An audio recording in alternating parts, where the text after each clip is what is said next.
Hello everyone, welcome to Achievers 365। Achievers 365 आपके अपने channel पर हार्दिक स्वागत और अभिनंदन है।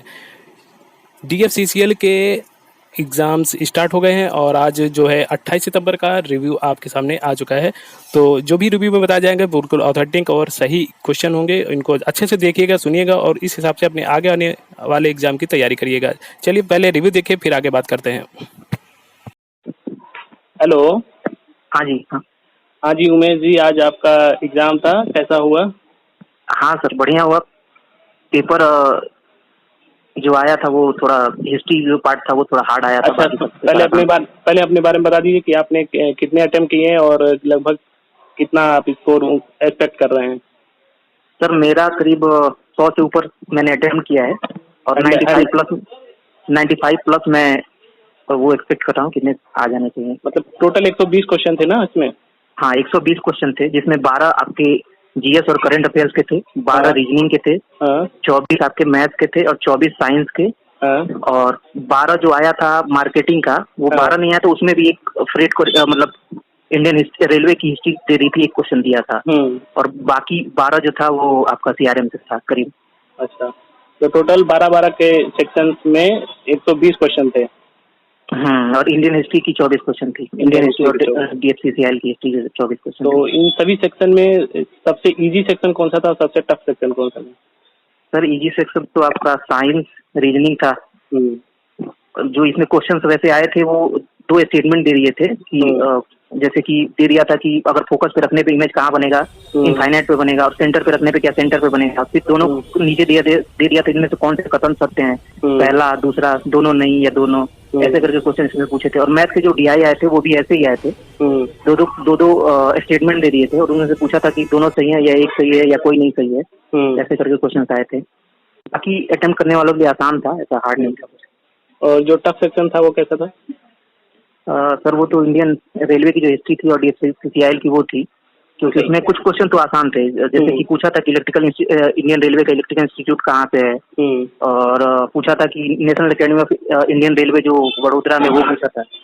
फिर पूछा था कि जो पहली 1853 में ट्रेन चली थी उसमें कितने पैसेंजर्स थे। अरे कितने पैसेंजर नहीं, मतलब कितनी देर दूर के लिए चली थी, लेंथ क्या था, कितनी डिस्टेंस ट्रेवल करी थी? हाँ कितने डिस्टेंस ट्रेवल करी थी। उसके बाद एक पूछा था कि जो गेज होता है, जो ट्रेन की पटरियों के बीच की दूरी होती है, वो उसको कैसे नापते हैं, diagonally minimum distance, diagonally maximum distance, या फिर हॉरिजॉन्टली मिनिमम डिस्टेंस या हॉरिजॉन्टली मैक्सिमम डिस्टेंस। मतलब पटरियों के बीच की दूरी को नापा कैसे जाता है? हाँ ये क्वेश्चन था। उसके बाद पूछा था थोड़ा कुछ क्वेश्चन हार्ड आए थे, जैसे कि ये पूछा था कि 2015-16 में कितने लेंथ की इलेक्ट्रिफिकेशन हुई थी। तो ये तो मतलब एक आपको डेटा इकोनॉमिक सर्वे वगैरह का याद होना चाहिए, तभी बता सकते हैं आप। उसके बाद थोड़ा ये जैसे कि पूछ दिया था कुछ डेट देके 1880 से लेकर 1930 के बीच में जो एवरेज प्रोग्रेस रही इंडियन रेलवे की, वो कितने परसेंट रही, ऐसे करके पूछा था। फिर एक पूछ दिया था फ्रेट लोड से, मतलब कि 1950 से 60 के बीच, ऐसे कुछ था, डेट एकदम ईयर याद नहीं है। 50 से 60 के बीच में कितनी फ्रेट लोड इंडियन रेलवे ने ढोया था, ऐसे करके क्वेश्चन आए थे। और कोई आपको साइंस या किसी और सेक्शन से क्वेश्चन याद हो, जीएस के क्वेश्चन या करंट अफेयर्स के कुछ? जीएस में सर एक करंट अफेयर्स का जो सेक्शन था उसमें एक रेलवे से भी पूछा था कि जो सबसे लंबी फ्रेट ट्रेन जो अभी 2021 में चली है वो कौन सी थी। वासुकी करके एक ट्रेन चली थी, करीब 3.5 करीब ऐसे कुछ उसकी लेंथ थी। ये करंट अफेयर्स के सेक्शन में दिया था, ना कि इंडियन हिस्ट्री वाले में नहीं दिया था। जो करंट अफेयर्स का सेक्शन था उसमें दिया था ये क्वेश्चन। जी, तो इसके बारे में और क्या आप सजेशन देना चाहेंगे आने, जैसे कुछ अभी और शिफ्ट के एग्जाम होने या अभी किसी दूसरे एग्जाम जो दूसरे फॉर्म अप्लाई किए हैं डीएफसीसीएल के, तो उसके लिए क्या सजेशन है आपका? पेपर ओवरऑल मॉडरेट आ रहा है, आराम से जाए, कोई दिक्कत नहीं है।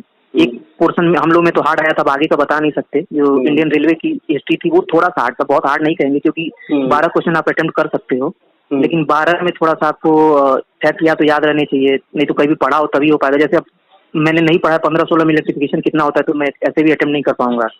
बाकी जो ये सीआरएम और मार्केटिंग वाले क्वेश्चन आ रहे हैं ना, ये बेसिक क्वेश्चन आ रहे हैं, ना कि बहुत ज्यादा ये वेल्थ जो फ्रेमवर्क है इस पे नहीं पूछा जा रहा था। बीसीजी कोई एनालिसिस था उस पे भी नहीं पूछा, ऐसे कुछ नहीं आया था। बेसिक क्वेश्चन कॉन्सेप्ट आए थे एकदम, मतलब जो बेस से जुड़े हुए हैं, डेफिनेशन वगैरह। बेसिक चीजें जरूर पढ़ के जाएं, और जो फैक्चुअल हाँ, चीजें हाँ। हैं वो तो सबके लिए टफ होंगी। हाँ, ऐसे चलिए। क्वेश्चंस आए थे। और कुछ आप बताना चाहेंगे? तो नहीं बस। ये आपका ऑपरेशन बीडी का एक पेपर था ना? हाँ, ये DFCCIL का जो executive operations and business development था वो। अच्छा। ठीक है, ये शायद 3 शिफ्ट में पेपर होगा, ये आपका पहली शिफ्ट का था। पहले सेट का। ठीक है, बहुत अच्छा लगा आपसे बात करके, और उम्मीद है ठीक। लोगों को आपके बताए गए क्वेश्चन और सजेशन से कुछ मदद जरूर मिलेगी। थैंक और you for giving. Okay, thank you.